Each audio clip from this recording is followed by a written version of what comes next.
नमस्कार दोस्तों, स्वागत है आपका अपने YouTube channel AK smart learner में। दोस्तों, आज की वीडियो में हम क्लास 9th का chapter number 4 linear equation in two variable को पढ़ने जा रहे हैं, जिसका एक्सरसाइज 4.1 आज हम करेंगे। तो चलिए पहले क्वेश्चन को रीड करते हैं। The cost of a notebook is twice the cost of a pen. Write a linear equation in two variables to represent this statement. Simply हमसे यही कह रहा है कि जो कॉस्ट है जो नोटबुक की वो 2 टाइम्स है पेन के कॉस्ट के। हमें इसी स्टेटमेंट को linear equation in two variable के फॉर्म में लिखना है और इस स्टेटमेंट को रिप्रेजेंट करना है। तो चलिए देखते हैं। और बच्चों, हमें ये गिवन है कि हमें जो नोटबुक कॉस्ट जो मानना है वो x मानना है और पेन की जो कॉस्ट है हमें वो y मानना है। तो दोस्तों चलिए उसका सॉल्यूशन करते हैं। हमें सबसे पहले गिवन था कि जो नोटबुक की कॉस्ट है हमें उसके कॉस्ट को x सेलेक्ट करना था। तो सिंपली हम इस स्टेटमेंट को लिख लेते हैं, x मानना था और जो कॉस्ट है पेन की उसे हमें y रुपये मानना था। अब देखिए दोस्तों, अगर आपने फोकस किया होगा क्वेश्चन पे तो हमें क्या कह रहा है कि नोटबुक की जो कॉस्ट है वो बराबर है कॉस्ट ऑफ पेन के 2 गुना। तो हमें इसको स्टेटमेंट में लिखना होगा, cost of notebook equal to हो जाएगा कॉस्ट ऑफ पेन के, यानी 2 टाइम्स कॉस्ट ऑफ पेन हो जाएगा। तो इसे हम कैसे लिखेंगे? हमने कॉस्ट ऑफ नोटबुक क्या लिया था x, तो इसके नीचे हम x लिख देंगे इक्वल टू में 2 इंटू में कॉस्ट ऑफ पेन। तो दोस्तों ये इक्वेशन क्या बनेगी? x is equal to 2y। अब देखिए, अब जब हम इसे इक्वेशन बनाएंगे linear equation in two variable, तो ये जो 2y है ये LHS में आके अपना साइन को चेंज करेगा। तो ये बन जाएगी x minus 2y is equal to 0। तो आपका यही आंसर है।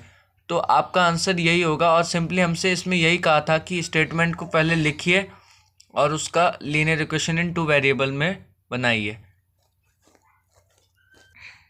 तो दोस्तों सेकंड क्वेश्चन हमारे सामने आ रहा है, express the following linear equation in the form ax plus by plus c is equal to 0 and indicate the values of a b c in each case. दोस्तों ये जो ax plus by plus c जो है standard form, ये मैंने आपको introduction video में बताया था। तो हमें सिंपली क्या करना है, ये जो क्वेश्चंस हमें गिवन है हमें इस फॉर्मेट में लेकर आना है और उसके बाद a और b और c की वैल्यू बतानी है। तो बच्चों सबसे पहले हमारे सामने क्वेश्चन आता है 2x plus 3y is equal to 9.35 पर बार। देखिए दोस्तों, हमें पहले इसको ax plus by plus c is equal to 0 के फॉर्मेट में लाना होगा। तो दोस्तों हमने स्टैंडर्ड फॉर्म को अपने यहाँ पर लिख लिया, जो कि होता है ax plus by plus c is equal to 0। अब देखिए x वाली वैल्यू तो हमारे सामने है 2x और y वाली वैल्यू भी हमें गिवन है 3y। अब देखिए c जो है वो हमें गिवन नहीं है, तो हम जो 9.3 का बार 35 पे बार है हम उसे LHS में भेजेंगे, जो साइन अपोजिट हो जाएगा। तो चलिए इसको लिखते हैं, 2x प्लस 3y माइनस 9.35 पे बार इज इक्वल टू 0। अब देखिए जब उधर से ये LHS में आएगा तो फिर इधर इक्वल टू में 0 ही बचेगा। तो इसका आंसर ये हो गया। उसके बाद a b c की वैल्यू पूछी हमसे, तो a की वैल्यू हो जाएगी 2, b की वैल्यू हो जाएगी 3 एंड c की वैल्यू हो जाएगी माइनस में 9.35 का बार। चलिए बढ़ते हैं अगले क्वेश्चन की तरफ। दोस्तों अगला क्वेश्चन हमारे सामने x माइनस वाई अपॉन में 5 माइनस 10 इज इक्वल टू 0। अब आपने फोकस किया होगा तो ये स्टैंडर्ड फॉर्म में ऑलरेडी है, तो हमें सिंपली इसकी खाली वैल्यू बतानी है, a और b c की वैल्यू बतानी है। बच्चों सेकेंड पार्ट हमसे कह रहा है कि x माइनस वाई अपॉन में 5 माइनस 10 इज इक्वल टू में 0। अब आप देखिए इसको मैच कीजिए कि स्टैंडर्ड फॉर्म में है कि नहीं। स्टैंडर्ड फॉर्म क्या होती है? ax plus by plus c is equal to 0। अब देखिए ये तो इस फॉर्मेट में ऑलरेडी है, हमें सिर्फ वैल्यू बतानी है a b c की। तो चलिए a की वैल्यू हमारी हो जाएगी 1, क्योंकि इसके साथ 1 मल्टीप्लाई हो रहा है, यानी 1 इसका कोऑफिशिएंट है, इसलिए a की वैल्यू 1 हो जाएगी। b की वैल्यू क्या होगी? माइनस का 1 अपॉन में 5, क्योंकि ये फ्रैक्शन का नीचे जो डेनोमिनेटर है वो भी साथ में जाएगा, तो माइनस का 1 अपॉन में 5। c की वैल्यू हो जाएगी माइनस में 10। दोस्तों अगला पार्ट, थर्ड पार्ट हमसे कह रहा है -2x। दोस्तों -2x plus 3y is equal to 0, ये थर्ड क्वेश्चन है हमारा।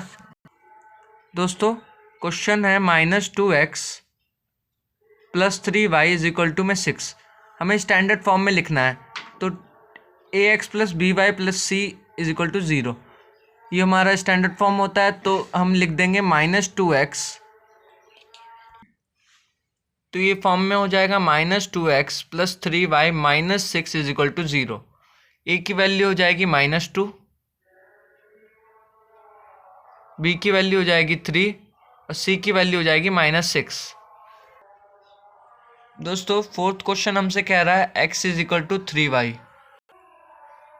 तो हमें सिंपली इसको भी उस फॉर्म में लाना होगा। तो x is equal to 3y है, x तो ये y जो है ये माइनस का हो जाएगा, इधर आके माइनस का 3y plus 0 is equal to 0।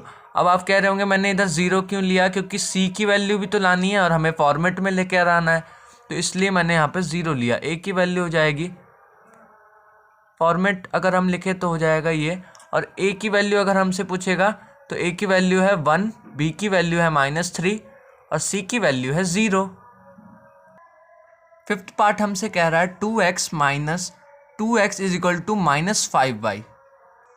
इसे भी हम इस स्टैंडर्ड फॉर्म में लिखेंगे तो ये हो जाएगा 2x plus 5y plus 0 is equal to 0। अब ये इस फॉर्मेट में आ चुका है। अब हमें a b c की वैल्यू बतानी है, तो a की वैल्यू सिंपली 2 हो जाएगी, b की वैल्यू 5 हो जाएगी और c की वैल्यू 0 हो जाएगी। सिक्स्थ पार्ट हमसे कह रहा है 3x plus 2 is equal to 0। देखिए सिक्स्थ पार्ट हमारे सामने है 3x plus 2 is equal to 0। तो दोस्तों ये 3x plus 0y plus 2 is equal to 0 हो जाएगा, क्योंकि हमें y की वैल्यू पता करनी थी, तो y है ही नहीं कुछ, तो हमने 0 लेट कर लिया है। तो चलिए a की वैल्यू हो जाएगी 3, b की वैल्यू भी हो जाएगी 0 और c की वैल्यू आपकी हो जाएगी 2। दोस्तों सेवन पार्ट वह है y minus 2 is equal to 0। अब देखिए आप देख सकते हैं कि इसमें हमारी x वाली जो वैल्यू है वो नहीं है, तो हम उसे लेट कर लेंगे 0x plus y minus 2 is equal to 0। अब a की वैल्यू हो जाएगी 0, b की वैल्यू हो जाएगी 1, c की वैल्यू हो जाएगी सिंपली -2। दोस्तों इस एक्सरसाइज का लास्ट पार्ट हमारे सामने है 5 इज इक्वल टू 2x। अब इसे हमें सिंपली स्टैंडर्ड फॉर्म में लाना है, तो हम लेकर आएंगे इसे, तो ये LHS में आएगा तो माइनस का 2x हो जाएगा, माइनस का 2x प्लस 0y। दोस्तों ये जो ये 2x जो है माइनस का हो जाएगा और ये प्लस 0y और ये प्लस का 5 इज इक्वल टू 0। फिर हमसे पूछेगा a b c की वैल्यू, तो a की वैल्यू हो जाएगी -2, b की वैल्यू हो जाएगी 0 और c की वैल्यू हो जाएगी 5। तो दोस्तों इसी के साथ एक्सरसाइज 4.1 के सारे क्वेश्चंस हमने यहाँ पे कवर अप कर लिए हैं। तो दोस्तों आज की वीडियो यहीं पे समाप्त होती है। वीडियो अच्छा लगा हो तो लाइक कीजिएगा, चैनल को सब्सक्राइब कीजिएगा। Thank you so much.